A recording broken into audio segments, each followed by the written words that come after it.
ಗಂಗಾ ಸ್ನಾನ ಕೇವಲ ದೇಹವನ್ನು ತೊಳೆಯುವ ಕ್ರಿಯೆ ಅಲ್ಲ.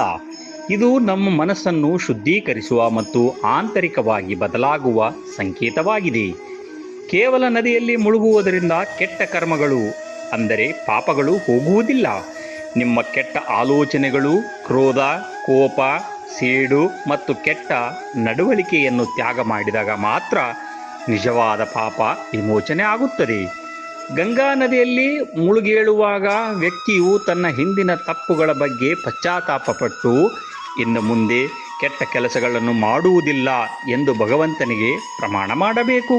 ನಿಮ್ಮ ಮನಸ್ಸಿನಲ್ಲಿರುವ ಕೆಟ್ಟ ಆಲೋಚನೆಗಳು, ಅಸೂಯೆ, ಕೋಪ ಮತ್ತು ಸೇಡಿನ ಭಾವನೆಗಳನ್ನು ನದಿಗೆ ಬಿಟ್ಟು ಬರುವುದು ನಿಜವಾದ ಅರ್ಥ.